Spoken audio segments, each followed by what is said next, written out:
ഇതാണ് ഗുൽമാൽ സിംഗ്. ഇദ്ദേഹം വലിയൊരു കർഷക കുടുംബത്തിലെ അംഗമാണ്.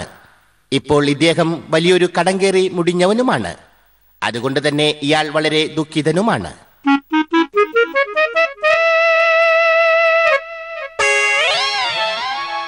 ബാങ്ക് വായ്പയെ കുറിച്ച് ആലോചിച്ചപ്പോൾ അദ്ദേഹത്തിന്റെ മുമ്പിൽ ഒരു വഴി തെളിഞ്ഞു: ആത്മഹത്യ.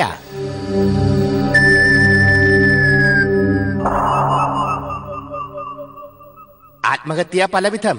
ഇതിലേതാണ് തിരഞ്ഞെടുക്കേണ്ടത്? വെള്ളത്തിൽ ചാടി മരിക്കണോ? വേണ്ട. മൂക്കിൽ വെള്ളം കയറിയാൽ ജലദോഷം വരും. തീവണ്ടിക്ക് തലവച്ചാലോ? വേണ്ട. ഇന്ത്യൻ റെയിൽവേ അല്ലേ, എങ്ങനെ വിശ്വസിക്കും? വണ്ടി വരാൻ വൈകിയാൽ റെയിൽവേ പോലീസ് പിടിച്ചകത്താക്കും. അവസാനം അദ്ദേഹം ഒരു തീരുമാനത്തിലെത്തി: ഒരു മുഴം കയർ തന്നെ ശരണം. അപ്പോഴാണ് അയാൾ ആലോചിച്ചത്, തൂങ്ങിച്ചത്താൽ ശ്വാസം മുട്ടില്ലേ, പിന്നെ എന്തു ചെയ്യും?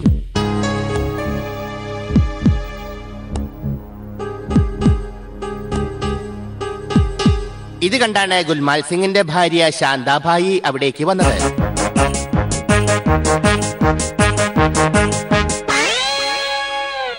ഈ കാഴ്ച കണ്ടിട്ട് അവർ നെഞ്ചത്തടിച്ച് കരഞ്ഞു.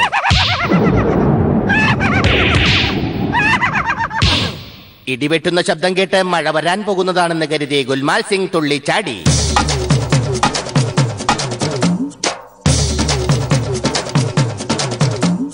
ഇയാൾക്കെന്താ ഭ്രാന്തായോ?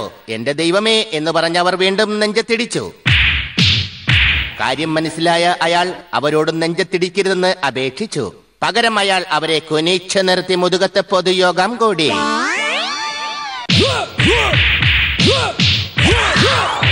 യോഗം കഴിഞ്ഞപ്പോൾ ശാന്താഭായി ശാന്തയായി. കൃതജ്ഞത പറഞ്ഞ് യോഗം പിരിച്ചുവിട്ടു. തെറ്റ് മനസ്സിലാക്കിയ അയാൾ അവരോട് മാപ്പ് പറഞ്ഞു. ഇരുവരും കെട്ടിപ്പിടിച്ച് പൊട്ടിക്കരഞ്ഞു.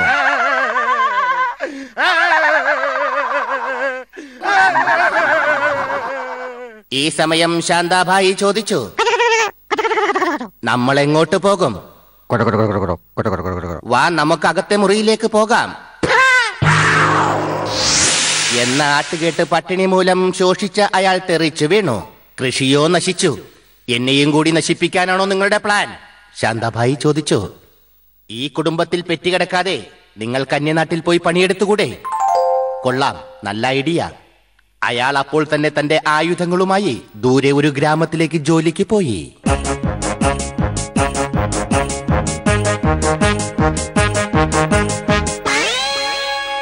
ഗുൽമാൽ സിംഗ് പോയ വേർപാടിൽ ശാന്താഭായി ദുഃഖിച്ചിരുന്ന് തേങ്ങി തേങ്ങി കരഞ്ഞു.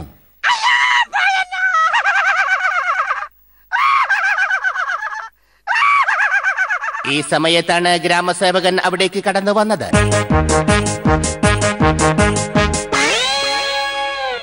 എന്താണ് നിങ്ങളുടെ പ്രശ്നം? ഗ്രാമസേവകൻ ചോദിച്ചു. കൃഷിയും പോയി, മഴയും പോയി, ഭർത്താവ് ദൂരെ പണിക്കും പോയി. ഇതും പറഞ്ഞ് അവർ വീണ്ടും കരഞ്ഞു.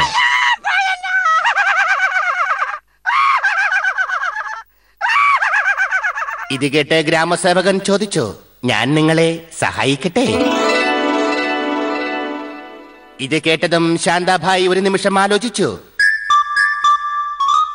സഹായഹസ്തവുമായി വീട്ടിൽ കയറി വന്ന ഈ മഹാലക്ഷ്മണനെ ചവിട്ടി പുറത്താക്കണോ? വേണ്ട. ഈ കാഴ്ച കണ്ട് ഗ്രാമസേവകൻ പറഞ്ഞു, കൃഷിഭൂമി വെറുതെ ഇട്ടിട്ട് കാര്യമില്ല. അവിടെ വേണ്ട രീതിയിൽ കൃഷി ചെയ്യാൻ പഠിക്കണം. പുതിയ രീതിയിൽ കൃഷി ചെയ്താൽ കൃഷി തഴച്ചു വളരും. ഇതിനെക്കുറിച്ച് ഞാൻ നിങ്ങളെ പഠിപ്പിക്കാം. വരൂ. അന്ന് രാത്രി മേഘങ്ങൾ ഉരുണ്ടുകൂടി. താമസിയാതെ ഇടിവെട്ടോടുകൂടി മഴ പെയ്തു. വിത്ത് വിതയ്ക്കാൻ പറ്റിയ സമയം. ശാന്താഭായി തുള്ളിച്ചാടി. മാസങ്ങൾ കടന്നുപോയി. വിതച്ച വിത്ത് മുളച്ചു തുടങ്ങി. 3 വർഷം കഴിഞ്ഞ് ദൂരെ ഗ്രാമത്തിൽ പണിക്ക് പോയ ഗുൽമാൽ സിംഗ് തെണ്ടിത്തിരിഞ്ഞ് തിരിച്ചു വന്നു.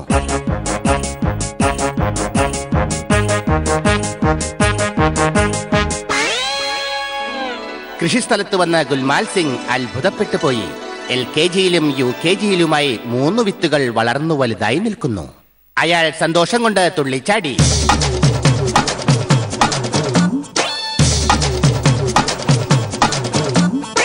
ഓടിച്ചെന്ന് ഭാര്യയെ അയാൾ കെട്ടിപ്പുണർന്നു. ഇതിനിടയിൽ ഗുൽമാൽ സിംഗ് ചോദിച്ചു, ഇതെങ്ങനെ സാധിച്ചു? ഒരു കൂസലുമില്ലാതെ ശാന്താഭായി പറഞ്ഞു, എല്ലാം ഗ്രാമസേവകന്റെ സഹായം. അത് കേട്ട് അയാൾ പറഞ്ഞു, ഒരു ഗ്രാമസേവകൻ എന്ന് പറഞ്ഞാൽ ഇങ്ങനെയായിരിക്കണം. ഒരു ഗ്രാമത്തിലുള്ള എല്ലാ ആളുകളെയും സേവിക്കുന്നവനായിരിക്കണം യഥാർത്ഥ ഗ്രാമസേവകൻ. പക്ഷേ ഇത്രയും സേവനം ഞാൻ പ്രതീക്ഷിച്ചില്ല. ഗ്രാമസേവകന് നന്ദി. അന്ന് ആ ഗ്രാമത്തിൽ ഉത്സവത്തിന് കൊടിയേറി.